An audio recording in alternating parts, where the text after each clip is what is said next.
ಆತ್ಮೀಯರೇ ನಮಸ್ಕಾರ. ನಾವು ಕಳೆದ ಅವಧಿಗಳಲ್ಲಿ ಶೈಕ್ಷಣಿಕ ಮನೋವಿಜ್ಞಾನಕ್ಕೆ ಸಂಬಂಧಿಸಿದಂತ ಮೊದಲನೇ ಅಧ್ಯಾಯ ಶೈಕ್ಷಣಿಕ ಮನೋವಿಜ್ಞಾನಕ್ಕೆ ಪೀಠಿಕೆ ಈ ಒಂದು ವಿಷಯದ ಕುರಿತು ನಾವು ಅಭ್ಯಾಸ ಮಾಡ್ತಾ ಇದ್ದೀವಿ. ಅದರಲ್ಲಿ ನಾವು 1ನೇ ಅಧ್ಯಾಯಕ್ಕೆ ಸಂಬಂಧಿಸಿದಂತೆ 1.1 ದಿಂದ 1.5 ತನಕ ನಾವು ಈ ರೀತಿ ವಿಭಾಗಗಳನ್ನಾಗಿ ಮಾಡ್ಕೊಂಡಿದ್ದೀವಿ. ಮನೋವಿಜ್ಞಾನ ಅಂತ ಹೇಳಿ 1.1, 1.2 ಮನೋವಿಜ್ಞಾನದ ಶಾಖೆಗಳು, 1.3 ಮನೋವಿಜ್ಞಾನದ ವಿಧಾನಗಳು, ಆಮೇಲೆ 1.4 ಮನೋವಿಜ್ಞಾನದ ಪಂಥಗಳು, 1.5 ಶೈಕ್ಷಣಿಕ ಮನೋವಿಜ್ಞಾನ ಅಂತ ಹೇಳಿ ಈ ರೀತಿ 5 ಭಾಗಗಳನ್ನಾಗಿ ನಾವು ಅಭ್ಯಾಸಕ್ಕೆ ಅನುಕೂಲಕರವಾಗಿ ಅದನ್ನ ಭಾಗಗಳನ್ನಾಗಿ ಮಾಡ್ಕೊಂಡಿದ್ದೀವಿ. ಈಗಾಗಲೇ ನಾವು ಇದು ಮೊದಲನೇ ಅಂಶ ಏನದಲ್ಲ ಮನೋವಿಜ್ಞಾನ ಅಂತೇಳಿ ಇದ್ರ ಕುರಿತು ನಾವು ತಿಳ್ಕೊಂಡಿದ್ದೀವಿ. ಇವತ್ತು ನಾವು ಮನೋವಿಜ್ಞಾನದ ಶಾಖೆಗಳು ಬ್ರಾಂಚಸ್ ಆಫ್ ಸೈಕಾಲಜಿ ಅಂತ ಏನ್ ಕರಿತೀವಲ್ಲ ಇವುಗಳ ಕುರಿತು ಅಭ್ಯಾಸ ಮಾಡೋಣ. ಈ ಬ್ರಾಂಚಸ್ ಆಫ್ ಸೈಕಾಲಜಿ ಅಥವಾ ಮನೋವಿಜ್ಞಾನದ ಶಾಖೆಗಳು ಅಂತ ಏನದವಲ್ಲ ಇದನ್ನು ಮುಖ್ಯವಾಗಿ 2 ಭಾಗಗಳಾಗಿ ವಿಂಗಡಿಸಲಾಗಿದೆ. ಒಂದನೇದು ಯಾವ್ದಂದ್ರ ಶುದ್ಧ ಮನೋವಿಜ್ಞಾನದ ಶಾಖೆಗಳು ಅಂತ ಹೇಳಿ ಕರಿತೀವಿ. ಇಂಗ್ಲಿಷ್ ನಲ್ಲಿ ಇದಕ್ಕ ಪ್ಯೂರ್ ಸೈಕಾಲಜಿ ಅಂತ ಹೇಳಿ ಕರಿತೀವಿ. ನಾವು ಪ್ಯೂರ್ ಸೈಕಾಲಜಿಕಲ್ ಬ್ರಾಂಚಸ್ ಅಂತ ಹೇಳಿ ಕರಿತೀವಿ. ಮತ್ತೆ 2ನೇ ಭಾಗ ಏನದಲ್ಲ ಇದನ್ನ ಅನ್ವಯಿಕ ಮನೋವಿಜ್ಞಾನದ ಶಾಖೆಗಳು ಅಪ್ಲೈಡ್ ಸೈಕಾಲಜಿಕಲ್ ಬ್ರಾಂಚಸ್ ಅಂತ ಹೇಳಿ ಕರಿತೀವಿ. ಓಕೆ, ಸೊ ಈ ರೀತಿ 2 ಭಾಗಗಳನ್ನಾಗಿ ಇವುಗಳನ್ನ ವಿಂಗಡಿಸಲಾಗಿದೆ. ಅದ್ರಾಗ ಮೊದಲನೇ ಶುದ್ಧ ಮನೋವಿಜ್ಞಾನ ಅಂದ್ರೆ ಏನು ನೋಡೋಣ. ಆಮೇಲೆ ಇದರಲ್ಲಿ ಬರುವಂತ ಶಾಖೆಗಳ ಕುರಿತು ಅಭ್ಯಾಸ ಮಾಡೋಣ. ಆಮೇಲೆ ಅನ್ವಯಿಕ ಮನೋವಿಜ್ಞಾನ ಅಂದ್ರೆ ಏನ್ ನೋಡೋಣ. ಅದರಲ್ಲಿ ಬರುವಂತ ಎಷ್ಟು ಶಾಖೆಗಳಿದಾವಲ್ಲ ಅವುಗಳನ್ನ ನಾವು ಅಭ್ಯಾಸ ಮಾಡ್ತಾ ಹೋಗೋಣ. ಮೊದಲನೇದ್ ನೋಡ್ರಿ ಇಲ್ಲಿ ಶುದ್ಧ ಮನೋವಿಜ್ಞಾನ ಅಂತದ ಪ್ಯೂರ್ ಸೈಕಾಲಜಿ ಅಂತ ಹೇಳಿ. ಈ ಒಂದು ಭಾಗ ಏನದಲ್ಲ ಮುಖ್ಯವಾಗಿ ಅಂತದಲ್ಲ ಈ ಭಾಗದಲ್ಲಿ ಏನ್ ಹೇಳ್ತಾರಂತಂದ್ರ ಮನೋವಿಜ್ಞಾನ ವಿಷಯ ಆರಂಭದಲ್ಲಿ ಏನಿತ್ತಲ್ಲ ಅದು ತತ್ವಶಾಸ್ತ್ರದ ಒಂದು ಭಾಗವಾಗಿ ಅಭ್ಯಾಸ ಮಾಡಲ್ಪಡ್ತಿತ್ತು. ಅದೆಲ್ಲ ತಮ್ಗೆ ಗೊತ್ತಿರುವಂತ ವಿಷಯ. ಆಮೇಲೆ ದಿನೇ ಆ ಮನೋವಿಜ್ಞಾನದ ವಿಷಯ ವ್ಯಾಪ್ತಿ ಹೆಚ್ಚು ಆದಂಗ ಅದು ತತ್ವಶಾಸ್ತ್ರದಿಂದ ಬೇರ್ಪಡೆಯಾಗಿ ಒಂದು ಸ್ವತಂತ್ರ ವಿಷಯವಾಗಿ ಮಾರ್ಪಡ್ತು. ಆಮೇಲೆ ಆ ಸ್ವತಂತ್ರ ವಿಷಯದಲ್ಲಿ ರೂಪಿಸುವಂತ ಸಿದ್ಧಾಂತಗಳು, ನಿಯಮಗಳು ಮತ್ತು ತತ್ವಗಳನ್ನ ಇನ್ನಿತರೆ ವಿಷಯಗಳಲ್ಲಿ ಅವುಗಳನ್ನು ಬಳಸಲಾಯಿತು. ಹಿಂಗಾಗಿ ಆ ಶುದ್ಧ ಮನೋವಿಜ್ಞಾನ ಏನಿತ್ತಲ್ಲ ಆ ಮನೋವಿಜ್ಞಾನ ತತ್ವಗಳು ಮತ್ತು ಸಿದ್ಧಾಂತಗಳು, ನಿಯಮಗಳನ್ನ ಬೇರೆ ಬೇರೆ ವಿಷಯಗಳಲ್ಲಿ ಬಳಸಿಕೊಂಡಿದ್ರಿಂದ ಅನ್ವಯಿಕ ಶಾಖೆ ಕೂಡ ಹುಟ್ಟುಕೊಂಡಿತು. ಸೊ ಶುದ್ಧ ಮನೋವಿಜ್ಞಾನ ಅಂದ್ರೆ ಏನು ಅಷ್ಟೇ ನೋಡೋದಾದ್ರ ಮನೋವಿಜ್ಞಾನದ ಮೂಲ ತತ್ವಗಳ ಅಧ್ಯಯನಕ್ಕ ಇದೇನ್ ಮಾಡ್ತದೆ ಹೇಳ್ರಿ ಅವಕಾಶ ಮಾಡ್ತದ. ಮೂಲಭೂತ ತತ್ವಗಳ ಅಧ್ಯಯನಕ್ಕೆ ಅವಕಾಶ ಮಾಡಿಕೊಡುವಂತ ಶಾಖೆ ಏನದಲ್ಲ ಅದಕ್ಕೆ ನಾವು ಶುದ್ಧ ಮನೋವಿಜ್ಞಾನದ ಶಾಖೆ ಅಂತ ಹೇಳಿ ಕರಿತೀವಿ. ಇದು ಮುಖ್ಯವಾಗಿ ವರ್ತನೆಗೆ ಸಂಬಂಧಿಸಿದ 3 ಅಂಶಗಳ ಕುರಿತು ಅಭ್ಯಾಸ ಮಾಡ್ತದ. ಏನಂದ್ರ ವರ್ತನೆಗೆ ಸಂಬಂಧಿಸಿದ 3 ವಿಷಯಗಳು ಏನು, ಏಕೆ ಮತ್ತು ಹೇಗೆ. ಈ 3 ವಿಷಯಗಳ ಪ್ರಶ್ನೆಗಳೇನದಲ್ಲ ಈ ಪ್ರಶ್ನೆಗಳಿಗೆ ವರ್ತನೆಗೆ ಸಂಬಂಧಿಸಿದ ಏನು, ಏಕೆ ಮತ್ತು ಹೇಗೆ ಈ 3 ಪ್ರಶ್ನೆಗಳಿಗೆ ಉತ್ತರ ಹುಡುಕುವಂತ ಕೆಲಸವನ್ನ ಯಾವ್ದು ಮಾಡ್ತದೆ ಹೇಳ್ರಿ ಶುದ್ಧ ಮನೋವಿಜ್ಞಾನ ಮಾಡ್ತದೆ. ಮತ್ತು ಹುಡುಕುವಂತ ಕೆಲಸ ಅಷ್ಟೇ ಅಲ್ಲ ಅದಕ್ಕೆ ತಕ್ಕದಾದಂತ ಉತ್ತರವನ್ನು ನೀಡುವಂತ ಕೆಲಸನೂ ಕೂಡ ಶುದ್ಧ ಮನೋವಿಜ್ಞಾನ ಮಾಡ್ತದೆ. ಹಿಂಗಾಗಿ ಇದ್ರ ಮೂಲ ಉದ್ದೇಶ ಏನ್ ಹೇಳ್ರಿ ಶುದ್ಧ ಮನೋವಿಜ್ಞಾನದ ಮನೋವೈಜ್ಞಾನಿಕ ಇಲ್ಲಿ ವಿಜ್ಞಾನ ಇದೆ ವೈಜ್ಞಾನಿಕ ಅಂತ ಮಾಡ್ಕೊಳ್ರಿ ಮನೋವೈಜ್ಞಾನಿಕ ಜ್ಞಾನದ ಅಭಿವೃದ್ಧಿಯನ್ನು ಮಾಡೋದ ಇದ್ರ ಉದ್ದೇಶ.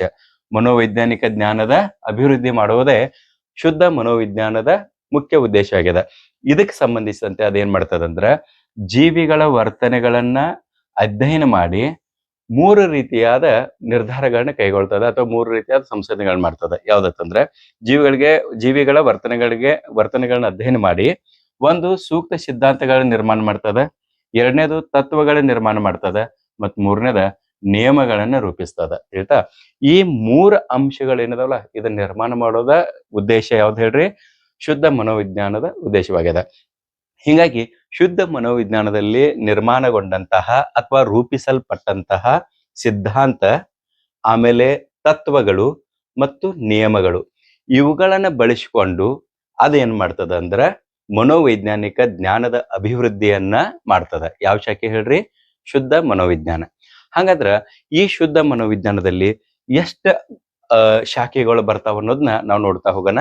ಇಲ್ಲಿ ನೋಡ್ರಿ ಶುದ್ಧ ಮನೋವಿಜ್ಞಾನದ ಶಾಖೆಗಳು ಅಂತದ ಬ್ರಾಂಚಸ್ ಆಫ್ ಪ್ಯೂರ್ ಸೈಕಾಲಜಿ.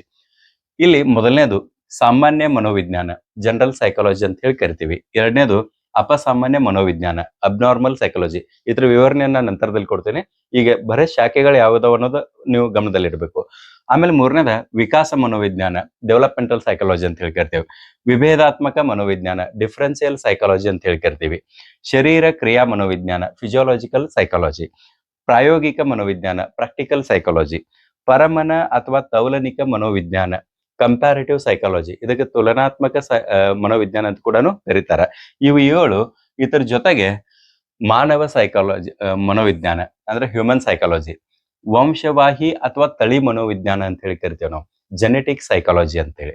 ಆಮೇಲೆ ಸಾಮಾಜಿಕ ಮನೋವಿಜ್ಞಾನ, ಸೋಷಿಯಲ್ ಸೈಕಾಲಜಿ, ಪ್ರಾಣಿ ಮನೋವಿಜ್ಞಾನ, ಅನಿಮಲ್ ಸೈಕಾಲಜಿ, ಮಕ್ಕಳ ಮನೋವಿಜ್ಞಾನ, ಚೈಲ್ಡ್ ಸೈಕಾಲಜಿ, ವಿಶ್ಲೇಷಣಾ ಮನೋವಿಜ್ಞಾನ, ಅನಾಲಿಟಿಕಲ್ ಸೈಕಾಲಜಿ, ಆಮೇಲೆ ಅತೀಂದ್ರಿಯ ಮನೋವಿಜ್ಞಾನ, ಪ್ಯಾರಾಸೈಕಾಲಜಿ ಅಂತ ಹೇಳಿ ವಿಭಾಗಗಳದಾವ. ಇವು ನಾನು ಹೇಳಿದ್ದು 14 ವಿಭಾಗಗಳು.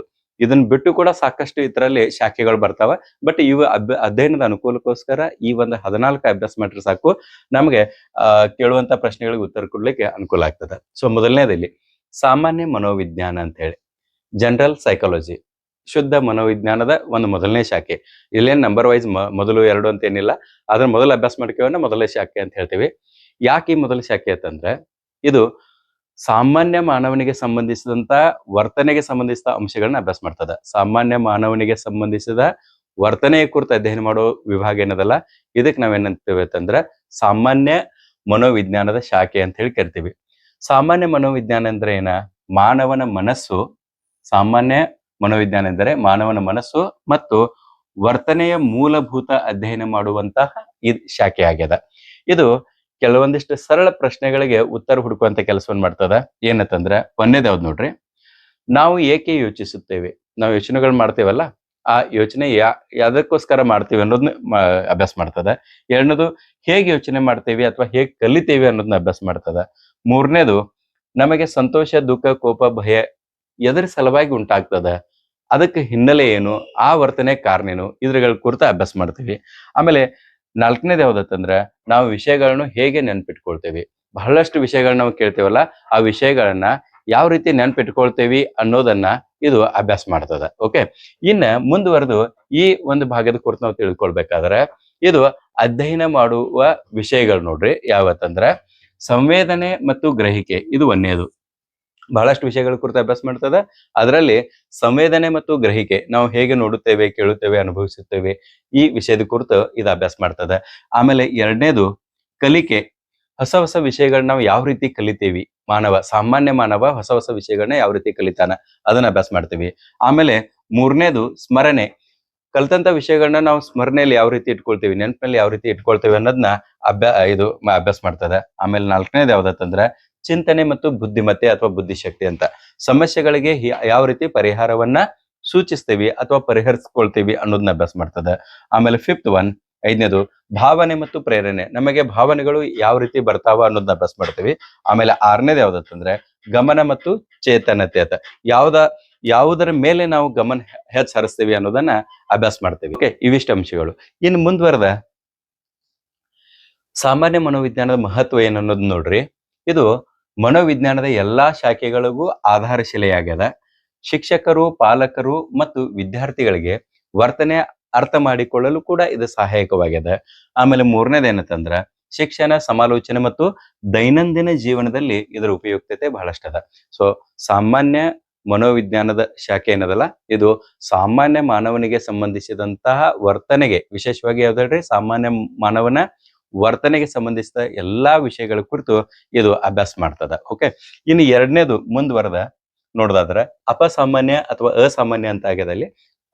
ಅಸಾಮಾನ್ಯ ಅಂದ್ರೂ ಒಂದೇ, ಅಪಸಾಮಾನ್ಯ ಅಂದ್ರೂ ಒಂದೇ. ಅಬ್ನಾರ್ಮಲ್ ಸೈಕಾಲಜಿ, ಸಾಮಾನ್ಯವಲ್ಲದ ಮನುಷ್ಯನ ವರ್ತನೆಯ ಕುರಿತು ಅಭ್ಯಾಸ ಮಾಡುವಂತ ಶಾಖೆ ಏನದಲ್ಲ, ಅದನ್ನ ಅಪಸಾಮಾನ್ಯ ಮನೋವಿಜ್ಞಾನ ಅಂತ ಹೇಳಿ ಕರಿತೀವಿ ನಾವು. ಹಂಗಾದ್ರೆ ಅಪಸಾಮಾನ್ಯ ಮನೋವಿಜ್ಞಾನವು ಮನೋವಿಜ್ಞಾನದ ಒಂದು ಶಾಖೆಯಾಗಿದ್ದು, ಇದು ಕೂಡ ಮನೋವಿಜ್ಞಾನದ ಒಂದು ಶಾಖೆ ಆಗ್ಯದ. ವ್ಯಕ್ತಿಯ ದೈನಂದಿನ ಜೀವನಕ್ಕೆ ಇದು ಇಂಪಾರ್ಟೆಂಟ್ ಐತಿ. ನಾವು ದೈನಂದಿನ ಜೀವನಕ್ಕೆ ತೊಂದರೆ ಉಂಟು ಮಾಡುವ ಅಸಾಮಾನ್ಯ ಅಥವಾ ವಿಚಿತ್ರ ಚಿಂತನೆಗಳು, ಭಾವನೆಗಳು ಮತ್ತು ವರ್ತನೆಗಳನ್ನ ಅಧ್ಯಯನ ಮಾಡುವಂತಹ ಶಾಖೆ ಅಪಸಾಮಾನ್ಯ ಮನೋವಿಜ್ಞಾನ ಅಥವಾ ಅಸಾಮಾನ್ಯ ಮನೋವಿಜ್ಞಾನ ಅಂತ ಹೇಳಿ ಕರಿತೀವಿ. ಇದು ಜಸ್ಟ್ ಅಪೋಸಿಟ್ ಯಾತರದ್ ಹೇಳ್ರಿ, ಸಾಮಾನ್ಯ ಮನೋವಿಜ್ಞಾನ ಏನಿದೆಲ್ಲ ಅದರ ಅಪೋಸಿಟ್ ಎಲ್ಲಾ ಅಂಶಗಳನ್ನ ಇದು ಅಭ್ಯಾಸ ಮಾಡ್ತದೆ. ಆ ಸಾಮಾನ್ಯ ಮಾನವನಿಗೆ ಸಂಬಂಧಿಸಿದ ಅಂಶಗಳನ್ನ ಅಭ್ಯಾಸ ಮಾಡಿದ್ರೆ, ಇದು ಅಪಸಾಮಾನ್ಯ ಮಾನವನಿಗೆ ಸಂಬಂಧಿಸಿದಂತ ವಿಷಯಗಳನ್ನ ಇದು ಅಭ್ಯಾಸ ಮಾಡ್ತದೆ. ಇಲ್ಲಿ ನೋಡ್ರಿ, ಇನ್ನಷ್ಟು ಸರಳವಾಗಿ ನಾವು ಇದನ್ನ ತಿಳ್ಕೊಳ್ರಿ. ಒಂದೇದು, ಸಾಮಾನ್ಯವಾಗಿಲ್ಲದ ರೀತಿಯಲ್ಲಿ ಕೆಲವರು ಏಕೆ ಯೋಚಿಸುತ್ತಾರೆ. ಈಗ ನಾರ್ಮಲಿ ನಾವು ಯೋಚನೆ ಮಾಡ್ತೀವಲ್ಲ, ಅದಕ್ಕಿಂತ ಡಿಫ್ರೆಂಟ್ ಅನ್ನೋಕ್ಕಿಂತನೂ ವಿಚಿತ್ರವಾಗಿ ಕೆಲವೊಂದಿಷ್ಟು ಜನ ಯೋಚನೆ ಮಾಡ್ತಾರಲ್ಲ, ಆ ಜನ ಅದೇ ರೀತಿ ಯಾಕೆ ಯೋಚನೆ ಮಾಡ್ತಾರ ಅನ್ನೋದನ್ನ ಇದು ಅಭ್ಯಾಸ ಮಾಡ್ತದ. ಆಮೇಲೆ ಅನುಭವಿಸುತ್ತಾರೆ ಅಂದ್ರೆ ಬರೀ ಯೋಚನೆ ಅಷ್ಟೇ ಮಾಡಂಗಿಲ್ಲ. ಕೆಲವ್ರು ಏನ್ ಮಾಡ್ತಾರ, ಯೋಚಿಸ್ತಾರ, ಎರಡನೇದು ಅನುಭವಿಸ್ತಾರ, ಮೂರನೇದು ವರ್ತಿಸ್ತಾರೆ. ಈ ಎಲ್ಲ ವರ್ತನೆ, ಆಮೇಲೆ ಅನುಭವಿಸುವಿಕೆ ಮತ್ತು ಯೋಚಿಸುವಿಕೆ, ಈ ಮೂರೂ ಅಂಶಗಳನ್ನ ಈ ಅಪಸಾಮಾನ್ಯ ಮನೋವಿಜ್ಞಾನ ಅಭ್ಯಾಸ ಮಾಡ್ತದ. ಆಮೇಲೆ ಅವರಿಗೆ ಸಹಾಯ ಮಾಡುವ ಮಾರ್ಗಗಳನ್ನು ಕಂಡು ಹಿಡಿಯಲು ಇದು ಸಹಕಾರಿಯಾಗಿರುತ್ತದೆ. ಅಂದ್ರ ಅಪಸಾಮಾನ್ಯ ಮನುಷ್ಯರ ವರ್ತನೆಗಳನ್ನ ಅಭ್ಯಾಸ ಮಾಡಿ, ಅದಕ್ಕೆ ಸಂಬಂಧಿಸಿದ ಯಾವ ವಿಷಯಗಳನ್ನು ಮತ್ತಷ್ಟು ಬರ್ತಾವಿಲ್ಲಿ, ಅವುಗಳನ್ನ ಅಭ್ಯಾಸ ಮಾಡಿ ಪರಿಹಾರ ಸೂಚಿಸಿ ಆ ಅಪಸಾಮಾನ್ಯತೆಯ ಲಕ್ಷಣಗಳನ್ನ ಸಾಮಾನ್ಯ ಲಕ್ಷಣಗಳನ್ನಾಗಿ ಪರಿವರ್ತನೆ ಮಾಡಬೇಕಾದ್ರೆ ಏನೇನು ಬೇಕಲ್ಲ ಅದನ್ನ ಅಭ್ಯಾಸ ಮಾಡುವಂತ ಶಾಖೆ ಏನದಲ್ಲ, ಅದು ಅಪಸಾಮಾನ್ಯ ಮನೋವಿಜ್ಞಾನ. ಇನ್ನ ಇದ್ರ ಮುಂದೆ ನೋಡ್ರಿ, ಇದು ಯಾವ್ಯಾವ ವಿಷಯಗಳನ್ನ ವಿಶೇಷವಾಗಿ ಅಭ್ಯಾಸ ಮಾಡ್ತದ ಅನ್ನೋದು. ಒಂದೇದು ಅವಸಾದ ಅಂದ್ರೆ ಏನ್ ಹೇಳ್ರಿ, ಡಿಪ್ರೆಷನ್. ಈಗ ಯಾವುದೇ ಒಂದು ವಸ್ತುವಿನ ಜೊತೆಗೆ ನಮ್ಗೆ ಅತಿಯಾದ ಇದಿರ್ತದ, ಅಟ್ಯಾಚ್ಮೆಂಟ್ ಇರ್ತದ. ಇದ್ದಕ್ಕಿದ್ದಂಗ ಆ ವಸ್ತುವನ್ನ ಕಳೆದುಕೊಂಡ್ ಬಿಡ್ತೇವೆ, ವಸ್ತು ಇರ್ಲಿ ಅಥವಾ ವ್ಯಕ್ತಿಯನ್ನ ಕಳೆದುಕೊಂಡ್ ಬಿಡ್ತೇವಿ.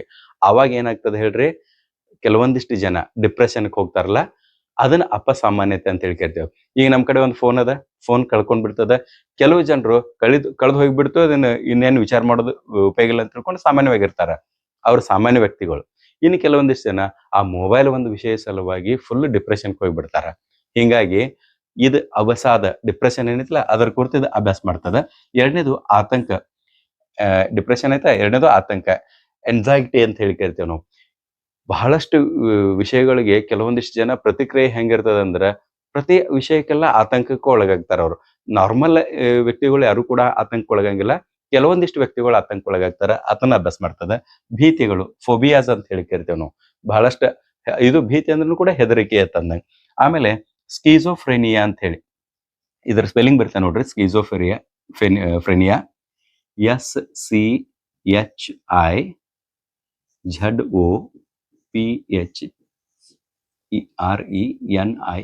ಸ್ಕೀಜೋಫ್ರೆನಿಯಾ.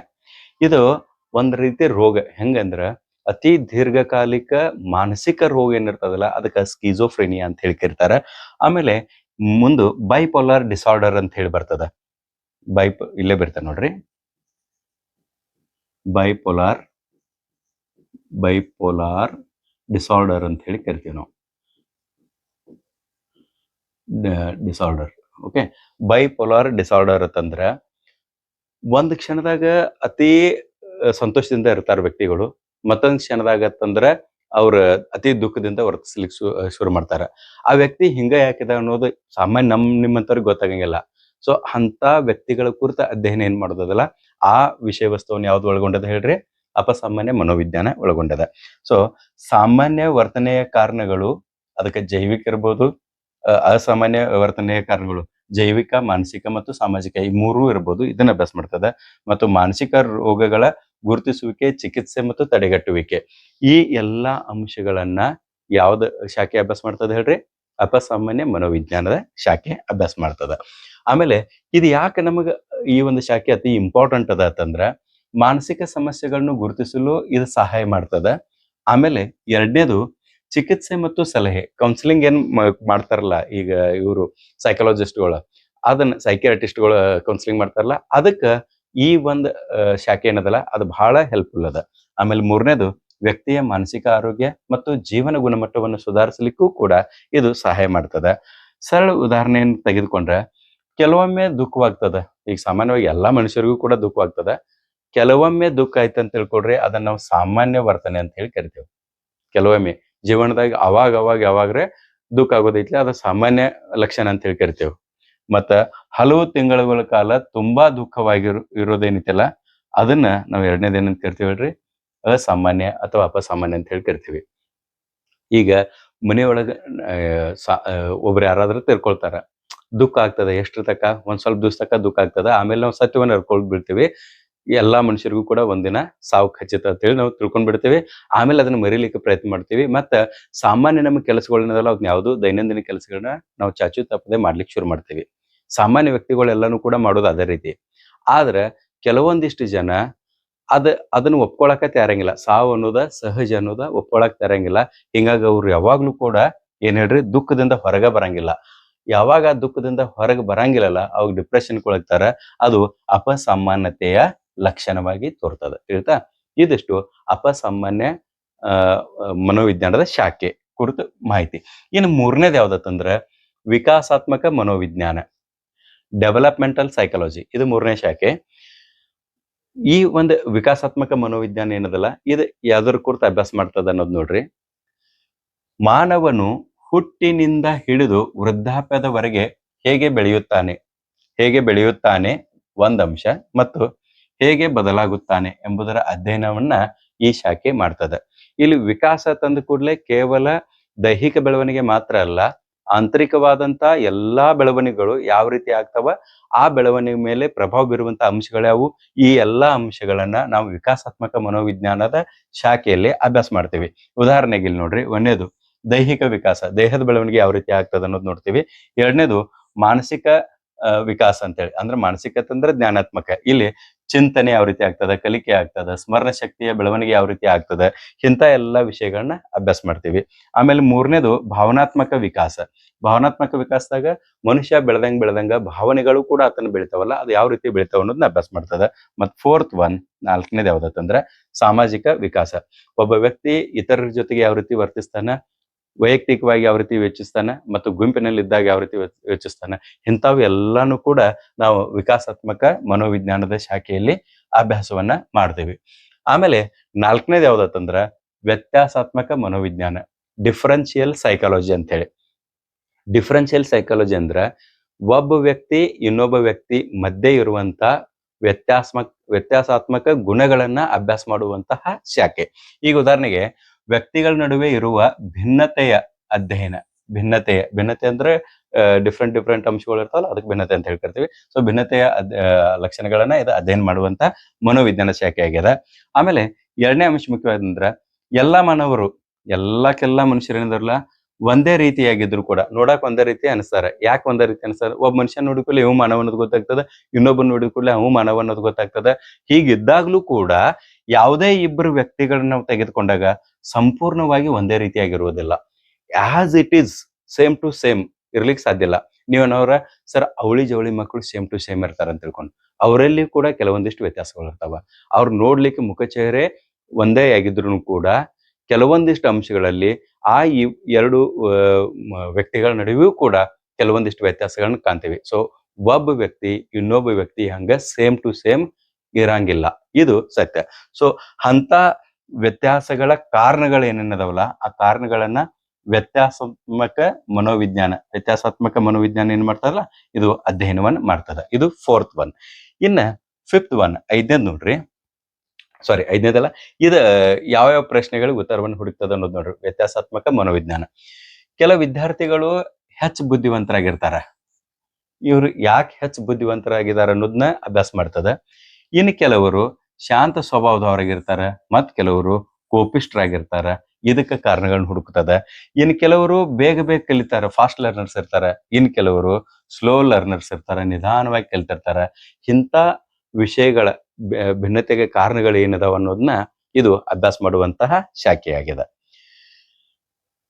ಆಮೇಲೆ ಇದು ಯಾವ್ಯಾವ ಪ್ರಮುಖ ಅಂಶಗಳ ಕುರಿತು ಭಿನ್ನತೆಯ ಕುರಿತು ಅಭ್ಯಾಸ ಮಾಡ್ತದಂದ್ರ, ಫಸ್ಟ್ ಒನ್ ಯಾವ್ದು ಹೇಳ್ರಿ, ಬುದ್ಧಿಮತ್ತೆ ಅಥವಾ ಬುದ್ಧಿಶಕ್ತಿ, ಇಂಟೆಲಿಜೆನ್ಸ್ ಅನ್ನ ಅಭ್ಯಾಸ ಮಾಡ್ತದೆ. ಎರಡನೇದು ವ್ಯಕ್ತಿತ್ವದ ಮಧ್ಯೆ ಏನೇನ್ ಭಿನ್ನತೆ ಇದೆ, ಪರ್ಸನಾಲಿಟಿ, ಅದ್ರ ಒಳಮುಖ ಆಗ್ಬೋದು ಅಥವಾ ಬಹಿರ್ಮುಖವಾಗಿರ್ಬೋದು.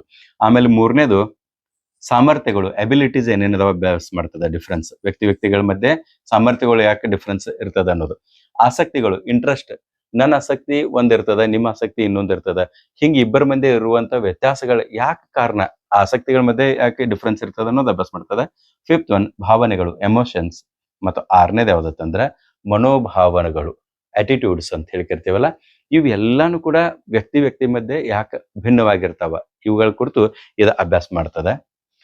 ನೆಕ್ಸ್ಟ್ ಒನ್, ಐದನೇದು ಶರೀರ ಕ್ರಿಯಾ ಮನೋವಿಜ್ಞಾನ. ಇದಕ್ಕ ನಾವು ಫಿಸಿಯಾಲಜಿಕಲ್ ಸೈಕಾಲಜಿ ಅಂತ ಹೇಳ್ಕರ್ತೀವಿ. ಒಂದು ಸಣ್ಣ ಪ್ರಶ್ನೆಯನ್ನು ಹಾಕೊಳ್ಳೋಣ, ಅದ್ರ ಕುರಿತ ನಾವು ಮುಂದೆ ಉತ್ತರವನ್ನು ನೋಡ್ತಾ ಹೋಗೋಣ. ಫಾರ್ ಎಕ್ಸಾಂಪಲ್ ಒಂದು ಪ್ರಶ್ನೆ ಅದ ಇಲ್ಲಿ. ಒಂದು ಪ್ರಶ್ನೆ, ಏನ್ ಪ್ರಶ್ನೆ ಅದ ಅಂತಂದ್ರ, ಸಾಮಾನ್ಯವಾದ ಪ್ರಶ್ನೆ ಅದ, ನಿಮಗೆ ಕೋಪ ಬಂದಾಗ ಏನೇನು ಡಿಫ್ರೆನ್ಸ್ ಆಗ್ತದ ನಮ್ಮ ಒಳಗ ಅನ್ನೋದನ್ನ ನೋಡ್ಬೇಕು. ಒಂದೇದ ಸಾಮಾನ್ಯವಾಗಿ ಹೃದಯ ಜೋರಾಗಿ ಬಡ್ಕೊಳ್ತದ, ಇದು ಎಲ್ಲರಿಗೂ ಹಿಂಗ ಆಗ್ತದ. ಎರಡನೇದು ಮುಖ ಕೆಂಪಾಗಿ ಬಿಡ್ತದ, ಇದು ಎಲ್ಲರಿಗೂ ಆಗುವಂತ ವಿಷಯ. ಧ್ವನಿ ಗಟ್ಟಿಯಾಗಿ ಬಿಡ್ತದ, ಇದು ಮೂರನೇದು. ಈ ಮೂರು ಕೂಡ ಸಾಮಾನ್ಯವಾಗಿ ಎಲ್ಲಾ ವ್ಯಕ್ತಿಗಳಿಗೂ ಕೂಡ ಕೋಪ ಬಂದಾಗ ಆಗುವಂತ ಬದಲಾವಣೆಗಳು. ಈ ಬದಲಾವಣೆಗಳಿಗೆ ಕಾರಣ ಏನದಲ್ಲ, ಕಾರಣ ಮನಸ್ಸು ಮಾತ್ರ ಅಲ್ಲ, ಮನಸ್ಸಿನಿಂದ ಮಾತ್ರ ಅಲ್ಲ, ದೇಹವೂ ಕೂಡ ಕಾರಣ ಆಗಿರ್ತದೆ. ಯಾಕಂದ್ರ ಮನಸ್ಸಿನಾಗ ಆಗಿದ್ದ ದೇಹದ ಮ್ಯಾಗ ಯಾಕೆ ಪರಿಣಾಮ ಬೀರ್ಬೇಕು? ಸಿಟ್ಟು ಬರೋದು ಮನಸ್ಸಿಗೆ ಸಂಬಂಧಪಟ್ಟಂತ ವಿಷಯ ಅದ. ಆದ್ರೂ ಕೂಡ ಆ ಥರದ ಇದೇನದಲ್ಲ, ಒಂದು ಪ್ರತಿಕ್ರಿಯೆ ಏನದಲ್ಲ, ಅದು ಮುಖದ ಮ್ಯಾಗ ಕಾಣ್ತದ. ನಮ್ಗೆ ಸಿಟ್ಟು ಬಂದೈತಿವಲ್ಲ ಅನ್ನೋದು ನಮ್ಗೆ ಹೆಂಗ್ ಗೊತ್ತಾಗ್ತದ? ಮನಸ್ಸು ಕಾಣಂಗಿಲ್ಲ, ಮುಖದಿಂದನೇ ಕಾಣ್ತದ. ಸೊ ಈ ಎಲ್ಲಾ ಅಂಶಗಳು ಏನದಾವಲ್ಲ, ಇವೆಲ್ಲ ದೈಹಿಕವಾಗಿದಾವ. ಹಿಂಗಾಗಿ ಸಿಟ್ಟಿಗೆ ಕಾರಣ ಕೇವಲ ಮನಸ್ಸು ಮಾತ್ರ ಅಲ್ಲ, ಅದರ ಜೊತೆಗೆ ದೇಹವೂ ಕೂಡ ಕಾರಣವಾಗಿರ್ತದ. ದೇಹ ಮತ್ತು ಮನಸ್ಸು ಎರಡೂ ಸೇರ್ದು ಅಂತ ತಿಳ್ಕೊಳ್ರಿ, ಆವಾಗ ನಮ್ಮಿಂದ ನಡವಳಿಕೆ ಹೊರ ಹೊಮ್ತದ. ಹೇಳ್ತಾ ನಾವೀಗ ಯಾರಾದ್ರೂ ಒಂದು ಜೋಕ್ ಹೇಳ್ರಿ ಅಂತ ತಿಳ್ಕೊಳ್ರಿ, ಜೋಕ ನಮ್ಮ ಮನಸ್ಸಿಗೆ ಚಲೋ ಅನಿಸಿದ್ರೆ ನಾವು ನಗ್ತೇವಿ. ನಗೋದ್ ಹೆಂಗ್ ಮಾಡ್ತೇವಿ? ದೈಹಿಕವಾಗಿ ಗೊತ್ತಾಗ್ಬಿಡ್ತದ ನಕ್ಕಿದ್ದೆಲ್ಲ.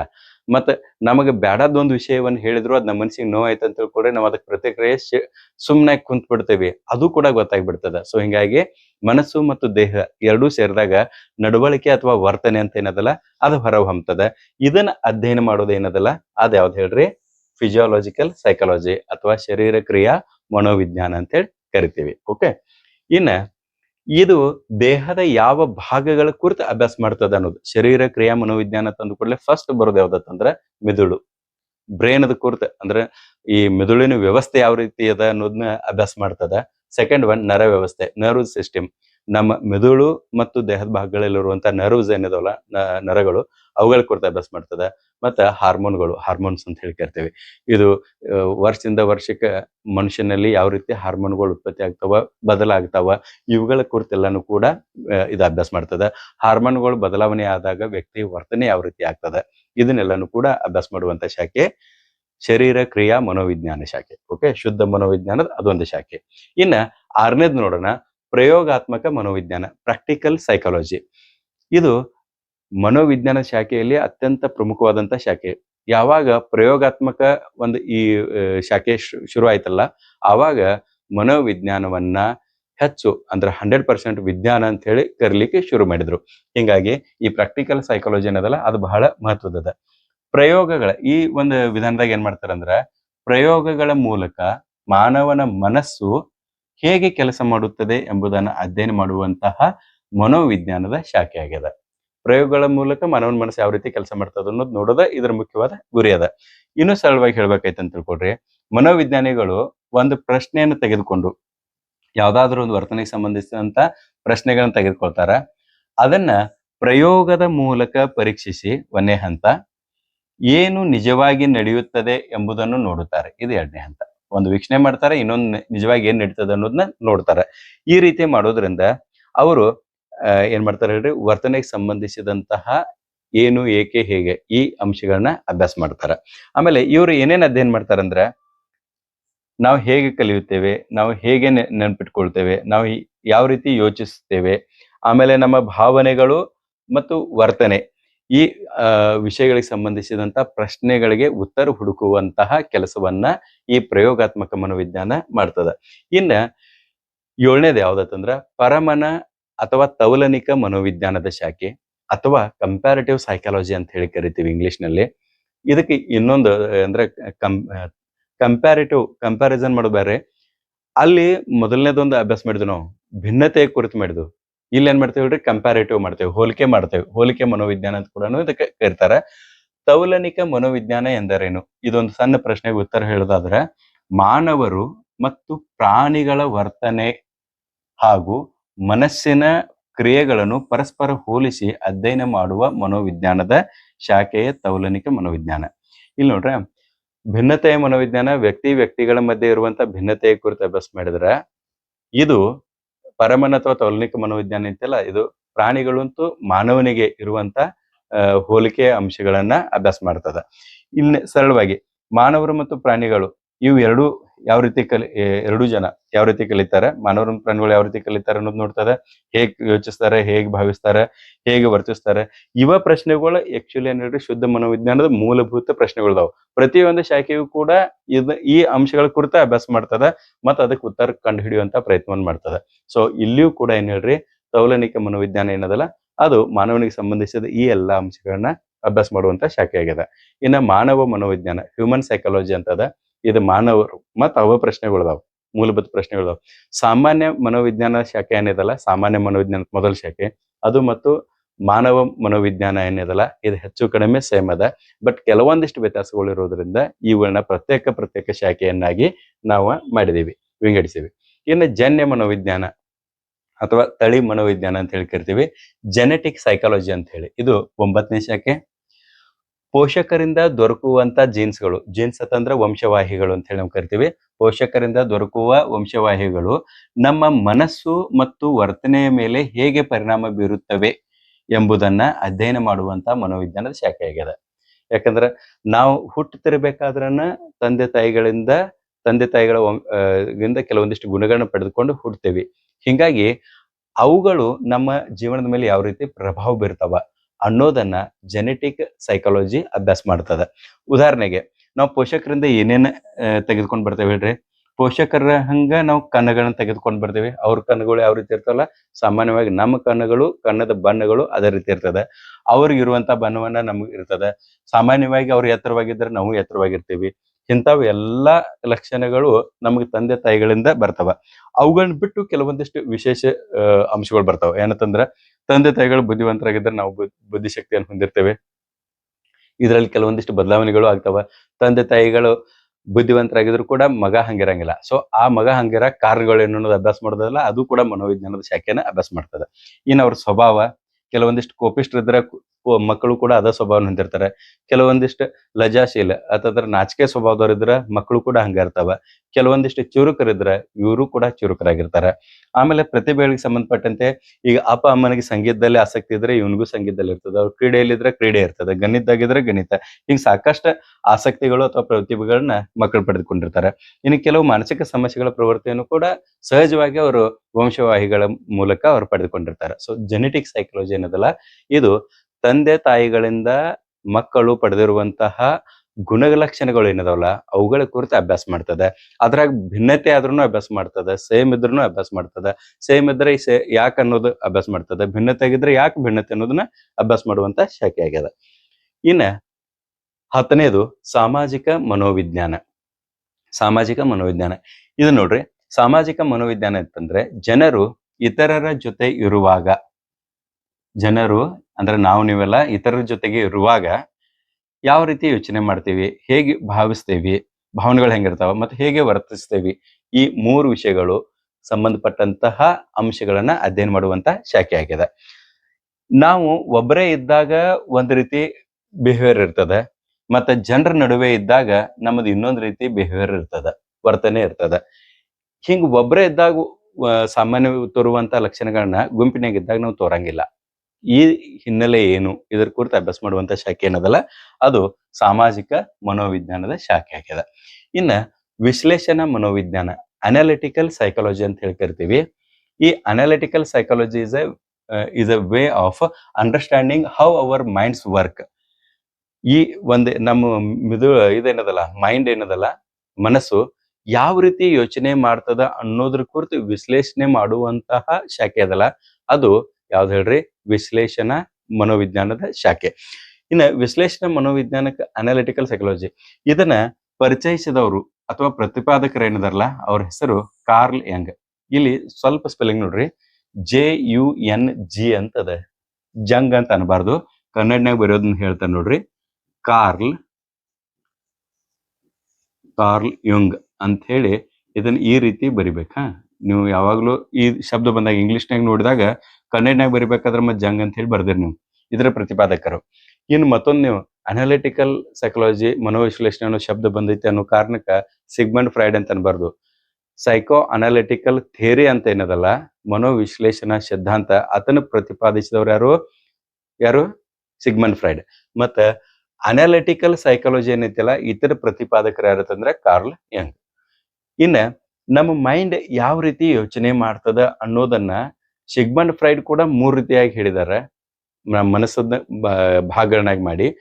ಕಾರ್ಲ್ ಯಂಗ್ ಕೂಡ 3 ಭಾಗಗಳನ್ನಾಗಿ ಮಾಡಿ ಹೇಳಿದಾನ. ಅದ್ರಾಗ ಅವ್ರೊಂದು ಎಕ್ಸಾಂಪಲ್ ಕೊಡ್ತಾರ. ನಿಮ್ ಮೈಂಡ್ ಅನ್ನೋದನ್ನ ಒಂದ್ ಮನಿ ಅಂತ ಹೇಳಿ ನೀವು ತಿಳ್ಕೊಳ್ರಿ. ಒಂದ್ ಮನಿ ಅಂತ ತಿಳ್ಕೊಂಡ್ರೆ ಅದ್ರಾಗ 3 ಭಾಗಗಳದಾವ.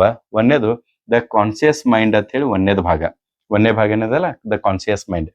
ಕಾನ್ಸಿಯಸ್ ಮೈಂಡ್ ಅನ್ನ ಮನೆಯ ಯಾವ ಭಾಗಕ್ಕೆ ಅವ್ರು ಹೋಲಿಸ್ತಾರತ್ತಂದ್ರ, ಸದ್ಯ ನೀವು ಇರುವಂತ ಒಂದು ಕೋಣೆ. ನಾವು ಯಾವ ಕೋಣೆದಾಗ ಇರ್ತೀವಿ? ಹೆಚ್ಚು ಹಾಲ್ದಾಗ ಇರ್ತೀವಿ. ಸೊ ಅದು ಹಾಲ್ದಾಗ ಅಂತಂದ್ರ your thoughts feelings you notice.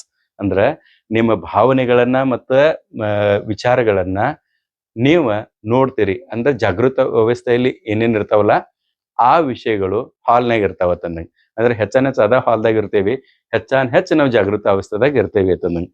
ಎರಡನೇದ the personal unconscious mind ಅಂತ ಹೇಳ್ತಾವ ಯಾರು? Carling. The personal unconscious mind, ವೈಯಕ್ತಿಕ ಇದು ಅನ್ಕಾನ್ಸಿಯಸ್ ಮೈಂಡ್ ಏನೈತಲ್ಲ, ಇದಕ್ಕ ಸ್ಟೋರ್ ರೂಮ್ಕ ಆತ ಹೋಲಿಕೆ ಕೊಡ್ತಾನ. ಸ್ಟೋರ್ ರೂಮ್ ಅಂತಂದ್ರ ನಾವು ಯಾವಾಗ ಪ್ರತಿದಿನ ನಾವು ಹಾಲ್ದಾಗ ಎಷ್ಟು ಟೈಮ್ ಅನ್ನು ಕಳಿತೇವಲ್ಲ ಅಷ್ಟು ಸ್ಟೋರ್ ರೂಮ್ದಾಗ ಕಳಿತೇವೇನ? ಇಲ್ಲ. ಸ್ಟೋರ್ ರೂಮ್ ಯಾವಾಗ ಓಪನ್ ಮಾಡ್ತೀವಿ ಅಂದ್ರೆ ನಮ್ಗೆ ಯಾವ ವಸ್ತುಗಳು ಅಲ್ಲಿ ಇದಾವಲ್ಲ ಅವು ಬೇಕನ್ನಿಸಿದಾಗ ಮಾತ್ರ ಸ್ಟೋರ್ ರೂಮ್ ಓಪನ್ ಮಾಡ್ತೀವಿ. ಹಿಂಗಾಗಿ ಸ್ಟೋರ್ ರೂಮದ ಬಳಕೆ ಬಹಳಷ್ಟು ಕಡಿಮೆ ಇರ್ತದ. ಹಿಂಗಾಗಿ ಅದ ಅನ್ಕಾನ್ಸಿಯಸ್ ಮೈಂಡ್, ಅವಶ್ಯಕತೆ ಬಿದ್ದಾಗಷ್ಟೇ ನಾವು ಅಲ್ಲಿ ಉಪಯೋಗಿಸ್ಕೊಳ್ಳುವಂತ ಒಂದು ಕೋಣೆ ಅಂತ ಹೇಳ್ತಾನೆ. ಮತ್ ಮೂರನೇದ ದ ಕಲೆಕ್ಟಿವ್ ಅನ್ಕಾನ್ಸಿಯಸ್ ಮೈಂಡ್ ಅಂತ ಹೇಳ್ತಾನೆ. ಇದನ್ನ ಮನೆಯ ಬೇಸ್ಮೆಂಟ್ ಹೋಲಿಸ್ತಾರ. ಇಲ್ಲಿ ಅಂತೂ ನಾವು ಹೋಗೋದ ಬಹಳ ಕಡಿಮೆ, ವರ್ಷನಾಗ 1 ಸಲ 2 ಸಲ ಅಷ್ಟೇ ಹೋಗ್ತೇವಿ. ಹಿಂಗಾಗಿ ಕೆಲವೊಂದಿಷ್ಟು ವಿಚಾರಗಳು ಏನಿರ್ತಾವಲ್ಲ, ಫೀಲಿಂಗ್ಸ್ ಎಲ್ಲ, ಅವು ಎಲ್ಲಾನು ಕೂಡ ಕೆಳಭಾಗದಲ್ಲಿ ಹೋಗಿ ಕುಂತಿರ್ತಾವ. ಅವುಗಳು ಯಾವಾಗ ಅವಶ್ಯಕತೆ ಬರ್ತದಲ್ಲ ಅವಾಗಷ್ಟ ಮೇಲ್ಗಡೆ ಬರ್ತಾವ, ಜಾಗೃತ ಅವಸ್ಥೆಗೆ ಬರ್ತಾವ. ಹಿಂಗಾಗಿ ಒಂದು ಮನೆಗೆ ಈತ ಹೋಲಿಸಿ ಎಕ್ಸಾಂಪಲ್ ಆಗಿ ಈ ರೀತಿ ಅದ ವಿವರಣೆಯನ್ನ ಕೊಟ್ಟಿದ್ದಾರೆ. ಸೊ ಅನಾಲಿಟಿಕಲ್ ಸೈಕಾಲಜಿ ಅಂತ ಏನಿದಲ್ಲ, ಈ ಒಂದು ಇತರದು ಶಾಖೆಯ ಪ್ರತಿಪಾದಕರು ಕಾರ್ಲ್ ಯಂಗ್ ಅನ್ನೋದು ನೀವು ನೆನ್ಪಿಟ್ಕೊಳ್ರಿ. ಈತ 3 ರೀತಿಯಾಗಿ ವರ್ಗೀಕರಣ ಮಾಡಿದಾನೆ. The conscious mind, the personal unconscious ಮತ್ತು last one is the collective unconscious mind ಅಂತ ಹೇಳಿ 3 ರೀತಿಯಾಗಿ ಈತ ವಿಭಾಗವನ್ನು ಮಾಡಿದಾನೆ. ಇನ್ನ ಮುಂದುವರೆದು ಅತೀಂದ್ರಿಯ ಮನೋವಿಜ್ಞಾನ 14ನೇದು ಮತ್ತು ನಾವು ವಿವರಣೆ ಕೊಡುವಂತಹ ಕೊನೆಯ ಶಾಖೆ ಅತೀಂದ್ರಿಯ ಮನೋವಿಜ್ಞಾನ, ಪ್ಯಾರಾಸೈಕಾಲಜಿ ಅಂತ ಹೇಳಿ ಕರೀತಾರೆ. ಮನೋವಿಜ್ಞಾನ ಶಾಖೆಯಲ್ಲಿ ಇದೊಂದು ಬಹಳ ಬೆಸ್ಟ್ ಶಾಖೆ ಆಗ್ಯದ. ಯಾಕಂತಂದ್ರ ಸಾಮಾನ್ಯ ವಿಜ್ಞಾನಕ್ಕೂ ಕೂಡ ನಿಲುಕದಂತ ಅಂಶಗಳನ್ನ ಇಲ್ಲಿ ಅಧ್ಯಯನ ಮಾಡ್ಲಾಗ್ತದ. ಈ ಪ್ಯಾರಾಸೈಕಾಲಜಿ ಅಂತಂದ್ರೆ ಏನು ಅನ್ನೋದು ನೋಡ್ರಿ, ಸಾಮಾನ್ಯ ವಿಜ್ಞಾನದಿಂದ ಸುಲಭವಾಗಿ ವಿವರಿಸಲಾಗದ, ಅಂದ್ರೆ ವಿಜ್ಞಾನಕ್ಕೂ ಕೂಡ ಅದರ ಕುರಿತ ಸ್ಪಷ್ಟವಾಗಿ ವಿವರಣೆ ಕೊಡಕ್ ಸಾಧ್ಯ ಇಲ್ಲ ಅಂತ ಮಾನಸಿಕ ಅನುಭವಗಳನ್ನ ಅಧ್ಯಯನ ಮಾಡುವಂತ ಮನೋವಿಜ್ಞಾನದ ಶಾಖೆ ಅತೀಂದ್ರಿಯ ಶಾಖೆ ಅಥವಾ ಪ್ಯಾರಾಸೈಕಾಲಜಿ ಅಂತ ಹೇಳಿ ನಾವು ಕರಿತೀವಿ. ಹಂಗಾದ್ರೆ ಏನೇನ್ ಅಭ್ಯಾಸ ಮಾಡ್ತದ ಅನ್ನೋದು ನೋಡ್ರಿ. ಒಂದೇದು ಸರಳ ಉದಾಹರಣೆಗಳನ್ನ ನಾನು ನಿಮ್ಗೆ ಕೊಡ್ತೀನಿ. ಒಂದೇದು ಟೆಲಿಪತಿ ಅಂತ ಹೇಳಿ ಕರೀತಾರೆ. ಟೆಲಿಪತಿ ಅಂದ್ರೆ ದೂರಾಲೋಚನೆ ಅಂತಂದ್ರೆ, ದೂರದ ಒಂದು ಆಲೋಚನೆಯನ್ನು ಮಾಡೋದನ್ನ. ಏನಂತಂದ್ರ ಮಾತನಾಡದೆ ಮತ್ತೊಬ್ಬರ ಆಲೋಚನೆಗಳನ್ನ ತಿಳಿದುಕೊಳ್ಳುವಂತ ಶಕ್ತಿಯನ್ನು ಹೊಂದಿರ್ತಾರೆ ಕೆಲವೊಂದಿಷ್ಟು ಜನ. ಇಲ್ಲಿ ಒಂದು ಐದು ಪ್ರಕಾರ ಬರ್ತಾವ. ಒಂದೇದ್ ನೋಡ್ರಿ, ಟೆಲಿಪತಿ ಅಂತ ಹೇಳಿ ಕರಿತೀವಿ, ದೂರಾಲೋಚನೆ ಅಂತಂದಂಗ. ಈಗ ಫಾರ್ ಎಕ್ಸಾಂಪಲ್ ಅಮೆರಿಕದಾಗ ಮಗ ಇರ್ತಾನ, ತಾಯಿ ಇಂಡಿಯಾದಾಗ ಇರ್ತಾಳ. ಅಮೆರಿಕದಲ್ಲಿ ಇರುವಂತ ಮಗನಿಗೆ ಏನಾದ್ರೂ ತೊಂದರೆ ಆದ್ರ ಆ ಅನುಭವವನ್ನ ಇಂಡಿಯಾದಲ್ಲಿ ಇರುವಂತ ತಾಯಿ ಅನುಭವಿಸ್ತಾಳ. ಇದಕ್ಕೆ ಏನ್ ಕರಿತೀವಿ ಹೇಳ್ರಿ? ಟೆಲಿಪತಿ ಅಂತ. ಇದು ಎಲ್ಲರಿಗೂ ಆಗುವಂತದಲ್ಲ, ಕೆಲವೊಂದಿಷ್ಟು ವಿಶೇಷ ಜನರಿಗೆ ಆಗ್ತದ. ಇದ್ದಕ್ಕಿದ್ದಂಗೆ ತಾಯಿ ಹೇಳ್ಬಿಡ್ತಾಳ, ಬಹುಶಃ ನನ್ನ ಮಗಗೆ ಆರಾಮಿಲ್ಲ ಅಂತ ಹೇಳ್ಬಿಡ್ತಾಳ. ಅವಾಗ ಫೋನ್ ಹಚ್ಚಿ ಕೇಳಿದ್ರೆ ಅವ್ನಿಗೆ ರಿಯಲಿ ಆರಾಮಿರಂಗಿಲ್ಲ. ಅಂತ ವಿಶೇಷ ಗುಣಗಳನ್ನ ಹೊಂದಿರುವಂತದ್ ಕೆಲವೊಂದಿಷ್ಟು ವ್ಯಕ್ತಿಗಳು ಇರ್ತಾರಲ್ಲ, ಅವ್ರ ಕುರಿತ ಅಭ್ಯಾಸ ಮಾಡುವಂತ ಶಾಖೆ ಯಾವುದು? ಅತೀಂದ್ರಿಯ ಮನೋವಿಜ್ಞಾನ ಅಥವಾ ಪ್ಯಾರಾಸೈಕಾಲಜಿ ಅಂತ. ಇನ್ ಎರಡನೇದ್ ನೋಡ್ರಿ, ಕ್ಲೇರ್ವಾಯನ್ಸ್ ಅಂತ ಹೇಳಿ ಬರ್ತದ. ಕ್ಲೇರ್ವಾಯನ್ಸ್ ಅಂತ ಹೇಳಿ ಎರಡನೇದು. ಕ್ಲೇರ್ವಾಯನ್ಸ್ ಅಂತಂದ್ರೆ ನೋಡದೆ ಮತ್ತು ಕೇಳದೆ ಘಟನೆಗಳ ಬಗ್ಗೆ ತಿಳಿದುಕೊಳ್ಳುವುದು. ಒಂದು ಘಟನೆ ಅದ, ಅದನ್ನ ನಾವು ಯಾವಾಗ ಕೇಳೂ ಇಲ್ಲ ಮತ್ತೆ ಯಾವಾಗ ನೋಡಿಯೂ ಇಲ್ಲ, ಆದ್ರೂ ಕೂಡ ಘಟನೆ ಕುರಿತು ವಿವರಣೆ ಕೊಡ್ತಾರೆ ಕೆಲವೊಂದಿಷ್ಟು ಜನ. ಜಗತ್ನಾಗ ಅಂತ ಜನರು ಕೂಡ ಇದಾರ. ಅವ್ರ ಕುರಿತು ಅಭ್ಯಾಸ ಮಾಡುವಂತ ಶಾಖೆ. ಇನ್ನು ಮೂರನೇದು ಪ್ರಿಕಾಗ್ನಿಷನ್ ಅಂತ ಹೇಳಿ ಕರಿತೀವಿ. ಪೂರ್ವ ಪ್ರಜ್ಞೆ ಅಂತ ಹೇಳಿ ಕನ್ನಡನ್ಯಾಗ ಅದ. ಇಲ್ಲಿ ಇಂಗ್ಲಿಷ್ನಾಗ 2 ಆಗ್ಯದ. ಇಲ್ಲಿ ಬರಿತಾನೆ ನೋಡ್ರಿ, ಪೂರ್ವ ಪ್ರಜ್ಞೆ. ಪೂರ್ವ ಪ್ರಜ್ಞೆ ಅಂತಂದ್ರ ಕೆಲವೊಂದಿಷ್ಟು ಘಟನೆಗಳು ಮುಂದೆ ನಡೆಯದಾವ, ಬಟ್ ಹಿಂಗ ನಡೀತದ ಅಂತ ತಿಳ್ಕೊಂಡು ಇವಾಗ ನಮ್ಗೆ ಅನಿಸ್ಬಿಡ್ತದ. ಅಂತ ಕೆಲವೊಂದಿಷ್ಟು ವ್ಯಕ್ತಿಗಳು ಇರ್ತಾರಲ್ಲ, ಅವ್ರ ಕುರಿತು ಅಭ್ಯಾಸ ಮಾಡುದು. ಇದಕ್ಕೊಂದು ಉದಾಹರಣೆಯನ್ನು ನಾನು ನಿಮ್ಗೆ ಕೊಡ್ತೇನೆ ನೋಡ್ರಿ. 1912ರಲ್ಲಿ 1912ರಲ್ಲಿ ಏಪ್ರಿಲ್ 12 ಈ ಡೇಟ್ ಹೇಳಿದ ಕೂಡಲೇ ನಿಮ್ಗೊಂದು ಘಟನೆ ನೆನಪಾಗ್ಬೋದು. ಏನ್ ಹೇಳ್ರಿ? ಟೈಟಾನಿಕ್ ಹಡಗ ಮುಳುಗಿದಂತಹ ಒಂದು ಇದು ಏನ್ ಹೇಳ್ರಿ ಘಟನೆ. ಅದು ಇಲ್ಲೇ ಬರ್ದ ನೋಡ್ರಿ, ಇಲ್ಲಿ ಆಯ್ತಾ. ಟೈಟಾನಿಕ್ ಶಿಪ್ ಏನಿತ್ತಲ್ಲ ಅದು ಸಮುದ್ರದಲ್ಲಿ ಮುಳುಗಿ ಹೋಗಿ ಬಿಡ್ತದ. ಅಲ್ಲಿ ಓಕೋನರ್ ಅಂತ ಹೇಳಿ ಇವನ ಹೆಸರು ಬಿಡ್ತಾನೆ ನೋಡ್ರಿ ಇಲ್ಲಿ ಕನ್ನಡನ್ಯಾಗ. ಓಕೋನರ್ ಅಂತ ಹೇಳಿ ಒಬ್ಬ ವ್ಯಕ್ತಿ ಆ ಟೈಟಾನಿಕ್ ಹಡಗದಾಗ ಪ್ರಯಾಣ ಮಾಡ್ಬೇಕಂತ ತಿಳ್ಕೊಂಡ ತಾನು ಮತ್ತು ತನ್ನ ಫ್ಯಾಮಿಲಿದ ಎಲ್ಲ ಟಿಕೆಟ್ ಅನ್ನ ಬುಕಿಂಗ್ ಮಾಡಿದ್ದ. ಮೊದಲ ಬುಕ್ ಮಾಡಿದ್ದ. ಬಟ್ ಅವನಿಗೆ ಒಂದಿನ ಕನಸು ಬೀಳ್ತದ. ಅದು ಇದಕ್ಕಿದ್ದಂಗ ಹೊತ್ತಿ ಉರಿದು ಅದು ಸಮುದ್ರದಲ್ಲಿ ಮುಳುಗಿ ಬಿಡ್ತದ ಅಂತ ತಿಳ್ಕೊಂಡು. ಆ ಕನಸು ಬಿದ್ದಿದ್ರಿಂದ ಆತ ವ್ಯಕ್ತಿ ಏನ್ ಮಾಡ್ತಾನಂದ್ರ, ಇಂಥ ಒಂದು ಕನಸು ಬಿದ್ದದ ಅಂತ ತಿಳ್ಕೊಂಡು ಅವ್ರ ಟಿಕೆಟ್ ಎಲ್ಲ ಕ್ಯಾನ್ಸಲ್ ಮಾಡಿಬಿಡ್ತಾನ. ಆ ವ್ಯಕ್ತಿ ಉಳಿತಾನ, ಉಳಿದವ್ರೆಲ್ಲರೂ ಕೂಡ ಅಲ್ಲಿ ಸಾಯ್ತಾರ ತಿಳ್ತಾ.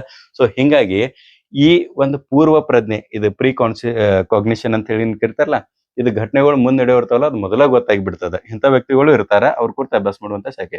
ಇನ್ನ 4ನೇದ ಅತಿರಿಕ್ತ ಸಂವೇದನೆ ಗ್ರಹಿಕೆ ಅಂತ ಹೇಳಿ ಕರಿತೀವಿ ನಾವು ತಿಳ್ತಾ. ಎಕ್ಸ್ಟ್ರಾ ಸೆನ್ಸರ್ ಪರ್ಸೆಪ್ಷನ್ ಅಂತ ಹೇಳಿ ಕರಿತೇವೆ. ಎಕ್ಸ್ಟ್ರಾ ಸೆನ್ಸರ್ ಪರ್ಸೆಪ್ಷನ್ ಅಂತ ಹೇಳಿ ESP ಅಂತ ಹೇಳಿ ಕರಿತೀವಿ. ಇದೊಂದು ವಿಚಿತ್ರ ಏನಂತಂದ್ರೆ, ಕಣ್ಣು, ಕಿವಿ, ಮೂಗು, ನಾಲಿಗೆ, ಚರ್ಮ ಇವೇನ್ ಪಂಚೇಂದ್ರಿಯಗಳು ಇರ್ತಾವಲ್ಲ, ಈ ಪಂಚೇಂದ್ರಿಯಗಳನ್ನ ಯಾವುದೇ ರೀತಿ ಟಚ್ ಮಾಡದ, ಬಳಸದ ಮಾಹಿತಿಯನ್ನು ಪಡೆದುಕೊಂಡ್ಬಿಡ್ತಾರೆ ಕೆಲವೊಂದಿಷ್ಟು ವ್ಯಕ್ತಿಗಳು. ಅಂದ್ರೆ ಈಗ ನಮ್ ಜೊತೆ ಮಾತಾಡ್ಕೋತ ಕುಂತ್ರ ಅಂತ ತಿಳ್ಕೊಳ್ರಿ, ನೋಡ್ಕೊಂಡ್ ನಮ್ಮ ಮನುಷ್ಯನಾಗ ಏನೈತಿ ಅನ್ನೋದು ಹೇಳ್ಬಿಡ್ತಾರ ತಿಳ್ತಾ. ಇಂತ ಸುಹಾನಿ ಅಂತ ಹೇಳಿ ನಮ್ಮ ಇಂಡಿಯಾದಾಗ ಇದಾರೊಬ್ರು. ಅವರು ಜಗತ್ ಪ್ರಸಿದ್ಧ ತಿಳ್ತಿಲ್ಲ ಇಂಥ ವಿಷಯಗಳನ್ನ ನಮ್ ಜೊತೆ ಮಾತಾಡ್ಕೋತ ನಮ್ ತಲೆಯೊಳಗೆ ಏನದ ಅನ್ನೋದು ಹೇಳ್ಬಿಡ್ತಾರ ಅವ್ರು ತಿಳ್ತಾ. ಸೊ ಹಿಂಗಾಗಿ ಈ ಇಷ್ಟು ಪ್ರಕಾರ ಏನದಲ್ಲ, ಇದನ್ನೆಲ್ಲ ಇದ್ರಾಗ ಇನ್ನಷ್ಟು ಪ್ರಕಾರಗಳು ಕೂಡ ಬರ್ತಾವ.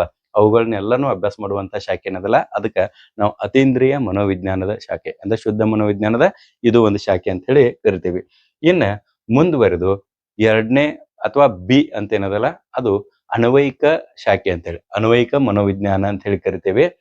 ಶುದ್ಧ ಮನೋವಿಜ್ಞಾನದಲ್ಲಿ ರೂಪಿತವಾದಂತಹ ಸಿದ್ಧಾಂತಗಳು, ತತ್ವಗಳು ಮತ್ತು ನಿಯಮಗಳನ್ನ ಜೀವನ ರಂಗದ ವಿವಿಧ ಕ್ಷೇತ್ರಗಳಿಗೆ ಅನ್ವಯಿಸಿ ಮಾನವ ಕುಲದ ಸುಧಾರಣೆಗೆ ಯತ್ನಿಸುವ ವಿಜ್ಞಾನವೇ ಅನ್ವಯಿಕ ಮನೋವಿಜ್ಞಾನ ಅಂತ ಹೇಳಿ ನಾವು ಕರಿತೀವಿ ತಿಳ್ತಾ. ಅನ್ವಯಿಕ ಮನೋವಿಜ್ಞಾನ ಅಂತಂದ್ರೆ ಬೇರೆ ಏನೂ ಅಲ್ಲ, ಶುದ್ಧ ಮನೋವಿಜ್ಞಾನ ನಿರಂತರವಾಗಿ ಸಂಶೋಧನೆಯಲ್ಲಿ ತೊಡಗಿ ಪ್ರಯೋಗಗಳನ್ನ ಮಾಡಿ 3 ಇವನ್ನ ಇದ್ ಮಾಡ್ತದ, ಸಿದ್ಧಾಂತಗಳನ್ನ ರೂಪಿಸ್ತದ, ತತ್ವಗಳನ್ನ ರೂಪಿಸ್ತದ ಮತ್ತು ನಿಯಮಗಳನ್ನ ರೂಪಿಸ್ತದ. ಈ 3ನ್ನ ಬಳಕೆ ಮಾಡ್ಕೊಳ್ತಾವ. ಯಾವತ್ತಂದ್ರೆ ಜೀವನ ರಂಗದ ಬೇರೆ ಕ್ಷೇತ್ರಗಳು ಎಲ್ಲಾನು ಕೂಡ ಈ 3 ನಿಯಮಗಳನ್ನ, ಸಿದ್ಧಾಂತಗಳನ್ನೆಲ್ಲ ಉಪಯೋಗ ಮಾಡ್ಕೊಳ್ತಾವ ಮತ್ತು ಪರ್ಟಿಕ್ಯುಲರ್ ಆ ಕ್ಷೇತ್ರವನ್ನ ಅಭಿವೃದ್ಧಿ ಮಾಡ್ಲಿಕ್ಕೆ ಪ್ರಯತ್ನ ಮಾಡ್ತಾವ. ಅಂತ ಶಾಖೆಗೆ ನಾವು ಅನ್ವಯಿಕ ಮನೋವಿಜ್ಞಾನದ ಶಾಖೆ ಅಂತ ಹೇಳಿ ಕರಿತೀವಿ. ಇನ್ನ ಈ ಅನ್ವಯಿಕ ಮನೋವಿಜ್ಞಾನದ ಶಾಖೆಗಳಲ್ಲಿ ಕಂಡು ಬರುವಂತ ಪ್ರಮುಖ ಕ್ಷೇತ್ರಗಳು ಅಥವಾ ಶಾಖೆಗಳು ಯಾವತ್ತಂದ್ರೆ, ಇಲ್ಲಿ ನೋಡ್ರಿ, ಅನ್ವಯಿಕ ಮನೋವಿಜ್ಞಾನ ಶಾಖೆಗಳು. ಕೊನೆಯದು ಶೈಕ್ಷಣಿಕ ಮನೋವಿಜ್ಞಾನ, ಎಜುಕೇಶನಲ್ ಸೈಕಾಲಜಿ. ಈಗ ಶಿಕ್ಷಣ ಕ್ಷೇತ್ರದಾಗ ಮನೋವಿಜ್ಞಾನದ ಮೂಲಭೂತ ತತ್ವಗಳನ್ನ ಅಳವಡಿಸಿಕೊಂಡು ಇಲ್ಲಿ ಶಿಕ್ಷಣ ಕ್ಷೇತ್ರವನ್ನು ಸುಧಾರಣೆ ಮಾಡ್ಲಿಕ್ಕೆ ಏನ್ ಪ್ರಯತ್ನ ಮಾಡ್ತೇವಲ್ಲ, ಅದಕ್ಕೆ ನಾವು ಶೈಕ್ಷಣಿಕ ಮನೋವಿಜ್ಞಾನ ಅಂತ ಹೇಳಿ ಕರಿತೀವಿ. ಶಿಕ್ಷಣ ಕ್ಷೇತ್ರ ಬೇರೆ ಅದ, ಮನೋವಿಜ್ಞಾನ ಕ್ಷೇತ್ರ ಬೇರೆ ಅದ. ಬಟ್ ಮನೋವಿಜ್ಞಾನ ತತ್ವಗಳನ್ನ ಶಿಕ್ಷಣ ಕ್ಷೇತ್ರದಲ್ಲಿ ಅಳವಡಿಸಿ ಈ ಕ್ಷೇತ್ರವನ್ನು ಅಭಿವೃದ್ಧಿ ಪಡಿಸ್ಲಿಕ್ಕೆ ನಾವು ಪ್ರಯತ್ನ ಮಾಡ್ತೇವಲ್ಲ, ಅದಕ್ಕೆ ಶೈಕ್ಷಣಿಕ ಮನೋವಿಜ್ಞಾನ ಶಾಖೆಯಾಗಿ ರೂಪುಗೊಂಡಿತು, ಅನ್ವಯಿಕ ಶಾಖೆ ಅದು. ಇನ್ನು ಸೈನ್ಯ ಮನೋವಿಜ್ಞಾನ, ಇದಕ್ಕೆ ನಾವು ಮಿಲಿಟರಿ ಸೈಕಾಲಜಿ ಅಂತ ಹೇಳಿ ನಾವು ಕರಿತೀವಿ. ಸೈನ್ಯದಾಗೂ ಕೂಡ ಕೆಲವೊಂದಿಷ್ಟು ಮನೋವೈಜ್ಞಾನಿಕ ಮೂಲಭೂತ ಅಂಶಗಳನ್ನ ಅಥವಾ ತತ್ವಗಳನ್ನ ಅಲ್ಲಿ ಉಪಯೋಗಿಸ್ತಾರೆ. ಒಬ್ಬ ಸೈನಿಕನ ವರ್ತನೆ ವಿಚಿತ್ರವಾಗಿ ಆಯ್ತು ತಿಳ್ಕೊಳ್ರಿ, ಯಾಕಾಯ್ತು, ಏನಾಯ್ತು, ಅವಂಗ ಹಂಗಾಗ್ಲಿಕ್ಕೆ ಕಾರಣಗಳೇನು, ಇವುಗಳನ್ನೆಲ್ಲನೂ ಕೂಡ ಅಭ್ಯಾಸ ಮಾಡ್ಬೇಕಾದ್ರೆ ನಮಗೆ ಮನೋವಿಜ್ಞಾನ ಅವಶ್ಯಕವಾಗಿದೆ. ಮನೋವಿಜ್ಞಾನದಿಂದ ಎಲ್ಲಾ ಕ್ಷೇತ್ರಕ್ಕೂ ಅವಶ್ಯಕತೆ ಅದ. ಆ ಸಬ್ಜೆಕ್ಟ್ದಿಂದ ಮಾನವ ಕುಲದ ಅಭಿವೃದ್ಧಿ ಆಕೈತಿ ಅಂದ್ರೂ ಕೂಡ ತಪ್ಪಾಗಂಗಿಲ್ಲ. ಅದೇ ರೀತಿ ಔದ್ಯೋಗಿಕ ಮನೋವಿಜ್ಞಾನ, ಇಂಡಸ್ಟ್ರಿಯಲ್ ಸೈಕಾಲಜಿ ಅಂತ ಹೇಳಿ ಕರಿತೀವಿ ನಾವು. ಒಂದು ಉದ್ಯೋಗಕ್ಕೆ ಒಬ್ಬ ವ್ಯಕ್ತಿಯನ್ನ ಆಯ್ಕೆ ಮಾಡ್ಕೊಳ್ಬೇಕಾದ್ರೆ ಅವ್ನು ಸರಿ ಇದಾನೋ ತಪ್ಪಿದಾನೋ, ಅವನು ಯಾವ ರೀತಿ ನಾವು ಇಂಟ್ರಾಗೇಷನ್ ಮಾಡ್ಬೇಕು ಅಥವಾ ಇಂಟರ್ವ್ಯೂ ಮಾಡಬೇಕು ಅನ್ನೋದೆಲ್ಲ ನೋಡ್ಕೊಂಡ ನಾವು ಅವನನ್ನ ತೆಗೆದುಕೊಳ್ತೀವಿ. ಹೀಗಾಗಿ ವೈದ್ಯಕೀಯ ಮನೋವಿಜ್ಞಾನ, ಕ್ಲಿನಿಕಲ್ ಸೈಕಾಲಜಿದಾಗ ಇದು ಬಹಳಷ್ಟು ಯೂಸ್ ಆಗ್ತದೆ. ಅಪರಾಧ ಮನೋವಿಜ್ಞಾನ, ಕ್ರಿಮಿನಲ್ ಸೈಕಾಲಜಿ, ಅಂದ್ರೆ ಕೆಲವೊಂದಿಷ್ಟು ಇಲ್ಲಿ ಆ ಇವ ಅಪರಾಧಿಗಳು ಇರ್ತಾರಲ್ಲ, ಬಾಲಾಪರಾಧಿಗಳು ಇರ್ತಾರ, ಆ ಸಮಾಜ ವಿದ್ರೋಹಿಗಳು ಇರ್ತಾರ, ಕ್ರಿಮಿನಲ್ ಕೇಸ್ ಮಾಡಿದವ್ರು ಇರ್ತಾರ. ಅಂಥವ್ರಿಗೆ ಎಲ್ಲಾರನ್ನು ಕೂಡ ಸರಿ ದಾರಿಗೆ ತರಬೇಕಾಯ್ತು ತಿಳ್ಕೊಳ್ರಿ, ಮನೋವೈಜ್ಞಾನಿಕ ವಿಧಾನಗಳನ್ನ ಬಳಸ್ಕೊಂಡ ನಾವು ತರಬೇಕಾಗ್ತದೆ. ಅಪರಾಧ ಮನೋವಿಜ್ಞಾನ, ಕ್ರೀಡಾ ಮನೋವಿಜ್ಞಾನ, ಸ್ಪೋರ್ಟ್ಸ್ ಸೈಕಾಲಜಿ ಅಂತ ಹೇಳಿ ಕರಿತೀವಿ. ಈ ಕ್ರೀಡಾ ಕ್ಷೇತ್ರದಲ್ಲಿ ಕೂಡ ಮನೋವೈಜ್ಞಾನಿಕ ಅಂಶಗಳನ್ನ ಬಳಕೆ ಮಾಡಿಕೊಂಡು ಕ್ರೀಡೆಯನ್ನ ಉನ್ನತೀಕರಿಸೋದದ. ಪರಿಸರ ಮನೋವಿಜ್ಞಾನ, ಎನ್ವಿರಾನ್ಮೆಂಟಲ್ ಸೈಕಾಲಜಿ, ಆರೋಗ್ಯ ಮನೋವಿಜ್ಞಾನ, ಹೆಲ್ತ್ ಸೈಕಾಲಜಿ ಅಂತ ಹೇಳಿ ಬರ್ತದೆ. ಇವೆಲ್ಲಾನು ಕೂಡ ಮನೋವಿಜ್ಞಾನದ ಅನ್ವಯಿಕ ಮನೋವಿಜ್ಞಾನದ ಶಾಖೆಗಳು. ಆಮೇಲೆ ಆರೋಗ್ಯ ಮನೋವಿಜ್ಞಾನ, ಹೆಲ್ತ್ ಸೈಕಾಲಜಿ. ನೆಕ್ಸ್ಟ್ ಆಪ್ತ ಸಲಹಾ ಮನೋವಿಜ್ಞಾನ, ಕೌನ್ಸಿಲಿಂಗ್ ಸೈಕಾಲಜಿ. ಇಲ್ಲಂತೂ ಇತ್ತೀಚೆಗೆ ಅತಿ ಹೆಚ್ಚಿಗೆ ಬಳಕೆ ಆಗಿರುವಂತ ಅನ್ವಯಿಕ ಶಾಖೆಗಳಲ್ಲಿ ಯಾವ್ದಂತಂದ್ರೆ ಆಪ್ತ ಸಲಹಾ ಮನೋವಿಜ್ಞಾನ. ಬಹಳಷ್ಟು ವಿದ್ಯಾರ್ಥಿಗಳಿರ್ಲಿ ಅಥವಾ ಸಾಮಾನ್ಯ ವ್ಯಕ್ತಿಗಳಿರ್ಲಿ, ಅವ್ರಿಗೆ ಈ ರೆಗ್ಯುಲರ್ ಲೈಫ್ನಿಂದ ಬಹಳಷ್ಟು ಬೇಸತ್ತವ್ರು ಏನಾಗಿದ್ದಾರೆ ಹೇಳ್ರಿ, ಡಿಪ್ರೆಷನ್ಗೆ ಒಳಗಾಗ್ತಾರ. ಅಂತ ವ್ಯಕ್ತಿಗಳನ್ನ ಕೌನ್ಸಿಲಿಂಗ್ ಮುಖಾಂತರ ಸರಿದಾರಿಗೆ ತರುವಂತ ಪ್ರಯತ್ನ ನಡೆದದ. ಅದಕ್ಕೆ ಹೆಲ್ಪ್ ಆಗುವಂತದ್ದು ಅನ್ವಯಿಕ ಶಾಖೆ ಯಾವ್ದಂತಂದ್ರೆ ಆಪ್ತ ಸಲಹಾ ಮನೋವಿಜ್ಞಾನದ ಶಾಖೆ. ಆಮೇಲೆ ಸಮುದಾಯ ಮನೋವಿಜ್ಞಾನ, ಕಮ್ಯುನಿಟಿ ಸೈಕಾಲಜಿ ಅಂತೇಳಿ ಇಲ್ಲಿ ಗುಂಪಿನ ಕುರಿತೆಲ್ಲ ಅಭ್ಯಾಸ ಮಾಡ್ತಾರ. ವೈದ್ಯಕೀಯ ನ್ಯಾಯ ಮನೋವಿಜ್ಞಾನ, ಫಾರೆನ್ಸಿಕ್ ಸೈಕಾಲಜಿ ಅಂತ ಹೇಳಿ ಕರಿತೇವೆ, ವೈದ್ಯಕೀಯ ನ್ಯಾಯ ಮನೋವಿಜ್ಞಾನ ಅಂತ ಹೇಳಿ. ಆಮೇಲೆ ಮಹಿಳಾ ಮನೋವಿಜ್ಞಾನ, ವುಮೆನ್ಸ್ ಸೈಕಾಲಜಿ, ಮಹಿಳೆಯರ ಭಾವನೆಗಳ ಕುರಿತು ಅರ್ಥ ಮಾಡ್ಕೊಳ್ಳೋದು. ಮಹಿಳೆಯರಿಗೆ ಕೆಲವೊಂದಿಷ್ಟು ವಿಚಿತ್ರ ವರ್ತನೆಗಳೆಲ್ಲ ಆಗ್ಲಿಕ್ಕೆ ಶುರು ಆಯ್ತು ಅಂತ ತಿಳ್ಕೊಳ್ರಿ. ಆ ವಿಚಿತ್ರ ವರ್ತನೆಗಳಿಗೆ ಕಾರಣಗಳೇನು, ಇಂಥವೆಲ್ಲಾನು ಕೂಡ ಅಭ್ಯಾಸ ಮಾಡ್ತದೆ. ಆಮೇಲೆ ಕಾನೂನು ಮನೋವಿಜ್ಞಾನ ಮತ್ತು ವ್ಯಕ್ತಿತ್ವ ಮನೋವಿಜ್ಞಾನ. ಇವುಗಳ ಕುರಿತೇನು ಬಹಳ ದೀರ್ಘವಾಗಿ ತಿಳ್ಕೊಳ್ಳೋದು ಅವಶ್ಯಕತೆ ಇಲ್ಲ ಅಂತ ಅನಿಸ್ತದೆ. ಇವು ಕೇವಲ ಅನ್ವಯಿಕ ಮನೋವಿಜ್ಞಾನ ಶಾಖೆಗಳು ಅನ್ನೋದು ನಿಮ್ಗೆ ಗೊತ್ತಿರಬೇಕು. ಮತ್ತು ಒಂದೇ ಸ್ಪಷ್ಟ ಏನಂತಂದ್ರೆ ಇವಿಷ್ಟು ಕ್ಷೇತ್ರಗಳು, ಬೇರೆ ಬೇರೆ ಕ್ಷೇತ್ರಗಳದಾವ. ಇದ್ರಾಗ ಏನ್ ಇರ್ತದೆ ಹೇಳ್ರಿ, ಶುದ್ಧ ಮನೋವಿಜ್ಞಾನದಲ್ಲಿ ರೂಪಿಸಿರುವಂತಹ ಸಿದ್ಧಾಂತಗಳು, ತತ್ವಗಳು ಮತ್ತು ನಿಯಮಗಳು. ಈ 3 ಶಬ್ದ ನೀವು ನೆನ್ಪಿಡ್ಬೇಕು. ಒಂದ್ ಯಾವ್ದು ಹೇಳ್ರಿ, ಸಿದ್ಧಾಂತಗಳು, ಎರಡನೇದ ತತ್ವಗಳು, ಮತ್ತು ಮೂರನೇದ ನಿಯಮಗಳು. ಆ ಸಿದ್ಧಾಂತಗಳನ್ನ, ತತ್ವಗಳನ್ನ, ನಿಯಮಗಳನ್ನ ಈ ಕ್ಷೇತ್ರದಲ್ಲಿ ಬಳಸಿಕೊಂಡು ಈ ಕ್ಷೇತ್ರದ ಅಭಿವೃದ್ಧಿಗೆ ಪ್ರಯತ್ನಿಸುವಂತಹ ಒಂದು ವಿಧಾನ ಏನದ ಅಥವಾ ಪ್ರಯತ್ನಿಸ್ತಾರಲ್ಲ, ಈ ಒಂದು ಕ್ಷೇತ್ರಗಳಿಗೆಲ್ಲಾನು ಕೂಡ ನಾವೇನಂತ ಕರಿತೀವಿ, ಅನ್ವಯಿಕ ಮನೋವಿಜ್ಞಾನ. ಒಂದ್ ಕಡೆ ತಯಾರಾಗಿರ್ತಾವ, ಅದನ್ನ ಇನ್ನೊಂದ್ ಕಡೆ ಬಳಸ್ತಿ ಅಂತ ತಿಳ್ಕೊಡ್ರಿ, ಅದು ಅನ್ವಯಿಕ ಮನೋವಿಜ್ಞಾನ ಶಾಖೆ ಅಂದಂಗ. ನಿಮಗೆ ಇಲ್ಲಿ ಸ್ಪಷ್ಟವಾಗಿ ಯಾವುದು ಶುದ್ಧ ಮನೋವಿಜ್ಞಾನದ ಶಾಖೆ ಮತ್ತು ಯಾವುದು ಅನ್ವಯಿಕ ಮನೋವಿಜ್ಞಾನದ ಶಾಖೆ ಅನ್ನೋದನ್ನ ಗೊತ್ತಾಗಬೇಕು.